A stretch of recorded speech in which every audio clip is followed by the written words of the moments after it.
everyone. So, no disclosures for this talk. Take a close look here and see if you can find anything interesting about these photos. So if this talk were not on Dupuytren's, you may not have even noticed, but you can see Ronald Reagan over here waving, and he has this flexed ring finger. Bill Nye over here holding his glasses and really hiding his Dupuytren's pretty well. Margaret Thatcher down here, and this is Samuel Beckett. So I think Dupuytren's is very common. How many here actually know what Dupuytren's is? Show of hands. Oh, good. A lot of people. Great. So it affects up to 30 million people in the US, so it's very common. Most of you probably have heard of it or maybe even know somebody with it. This is a slide showing the disease process. It starts with these pathologic myofibroblasts, which are activated. Nobody knows exactly why, but they do form these nodules and cords. And over time, these cords can progress so that the fingers become really flexed.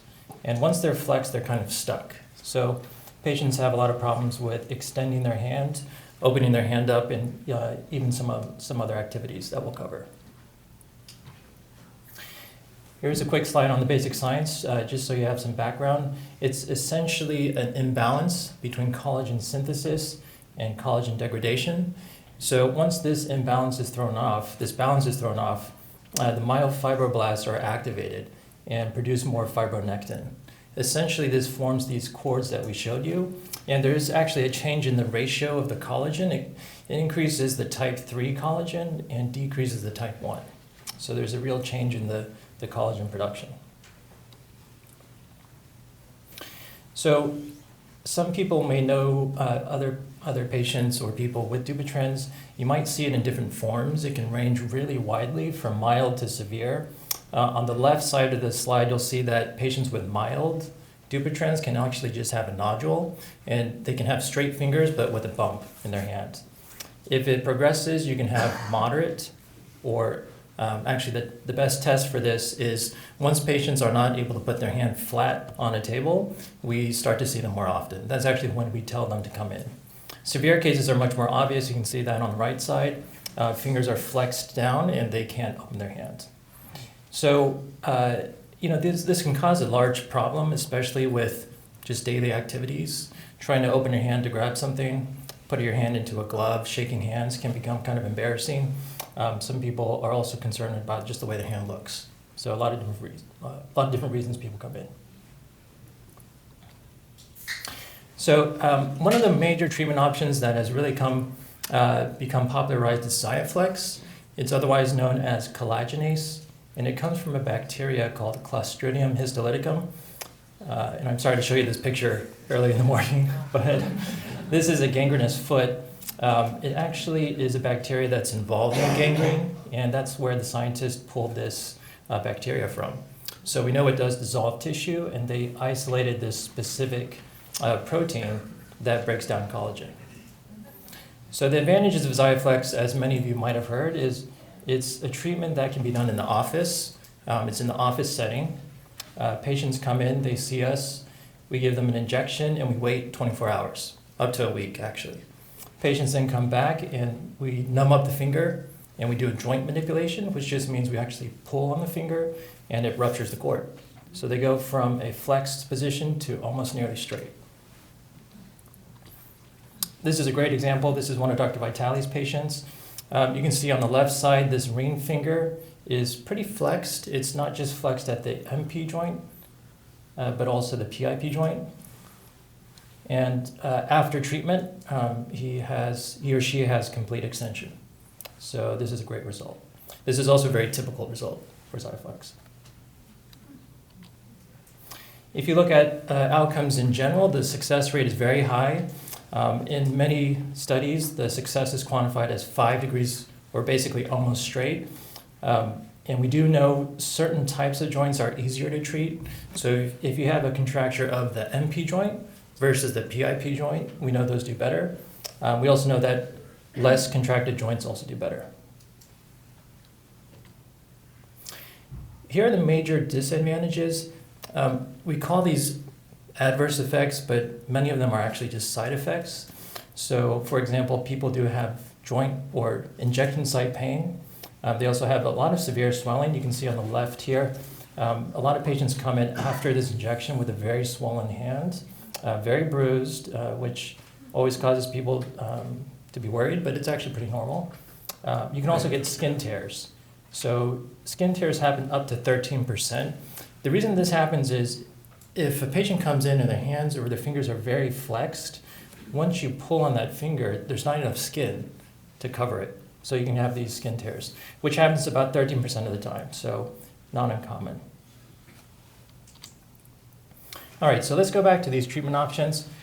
These are the 4 major modern treatment options now.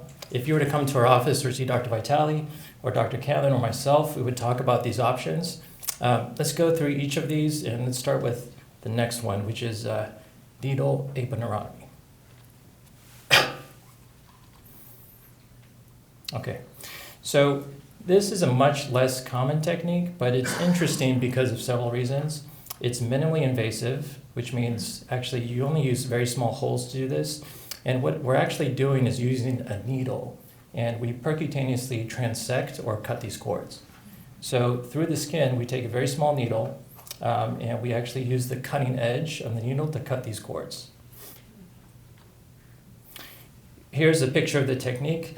You use very little local anesthesia, and the reason is we actually want to know if we're cutting the nerve, so we obviously don't want to cut the nerve. It's only 0.1 cc's of local, and we inject it in a very small space and use a small needle and swipe basically to transect the cord. So it's been done tens of thousands of times very safely, but only in experienced hands.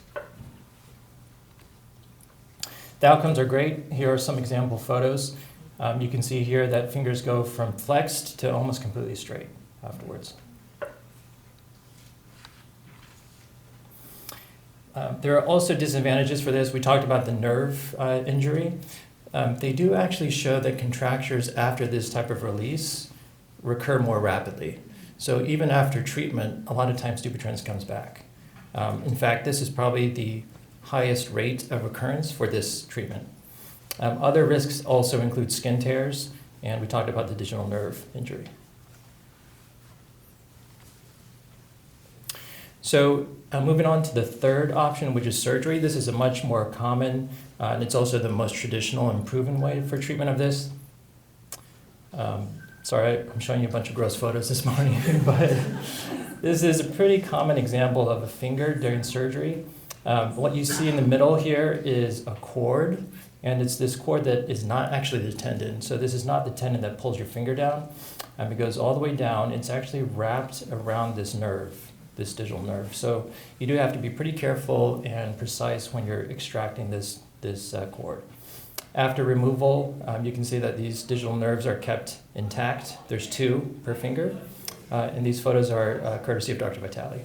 Underneath, actually, you can see this tendon, so we're not touching the tendon at all. The flexor tendon stays totally intact. All right, so the major disadvantage of this is wound care. You have a big incision. People take a lot of time to recover from this wound. You also might need some therapy afterwards to really get your finger moving. Complications are actually fairly common. It's 39%, and some of these can be pretty severe. So you might think of the typical types of complications like infection, but also one less common complication is the skin flap. Just like the other skin tears I talked about for Xiaflex, after surgery for this, if your finger goes from very bent to fully straight, there just may not be enough skin to cover everything. So you may actually need to take skin or do a graft. So that brings us right up to the fourth and last option, which is the Digit Widget. So Digit Widget is interesting. It was designed by a hand surgeon who was a biomechanical engineer, and it's a contraption that we use in certain circumstances. We'll get into why we use this, but just take a look at how it's designed. It's this plastic contraption plus some metal that attaches to the finger, and it's held on with some Velcro straps. The diagram shows that this contraption actually goes straight into the bone over here. And I'll show you some pictures of how it works. So why do we use this? It looks sort of like a torture device, but it's actually pretty useful. In certain cases, like we talked about, if you have a very severe contraction, it might be better to actually pull that open gradually rather than with one surgery or one injection or the needle aponeurotomy. What you may end up with is this kind of large skin tear or a large flap that might need coverage. So these are reasons why we might use the Digit Widget. Here's one example. One of my patients, he's a 71-year-old doctor. He came in with about 65 degrees of a PIP joint contracture, which is this joint over here. And we just decided his contracture was probably going to cause some sort of skin tear. So we chose together to put on this Digit Widget. These are intraoperative photos, x-rays of the procedure. You'll see there's 2 screws or pins that we put in, one over here and one just a little bit more distal. And this essentially makes a frame. And we lock this metal block in place. Once this is in place, we use these rubber bands, and it pulls this point to the rest of the hand.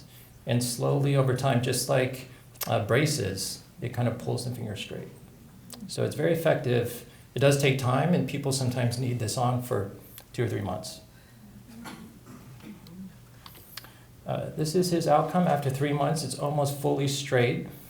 We did go back to the OR for this case specifically, but many times you can actually take the frame off in the office, so it doesn't require a repeat surgery necessarily. Major advantages, it allows for gradual straightening, so over time the nerves stretch out, the skin stretches out, and everything is very gradual. This might make actually a second surgery much easier. So if patients have a nodule that needs to come out, you can go back and do it, and the skin is much more flexible. All right, so we've reviewed 4 of the major modern treatment options. How do they compare? Studies have actually shown some interesting results. One of the biggest concerns for patients is actually how common they recur. So studies have actually shown that of these 3 major treatments, needle aponeurotomy, collagenase, and fasciectomy, having surgery, the most traditional way, is probably the least likely way for it to come back, but it does probably cause the most complications. So something interesting to keep in mind. Just a final summary slide. We've talked about the 4 major treatment options. We've talked about how they might cause some adverse effects. And I think that if anybody you know or yourself comes into the office, we usually try to tailor your treatment options to your specific disease. If it's very mild, we might do nothing. If it's very severe, we might do the Digit Widget, but it's usually a conversation. So we do know that most methods provide pretty good outcomes, so really no matter what you pick, I think you end up with pretty good results. All right, thank you.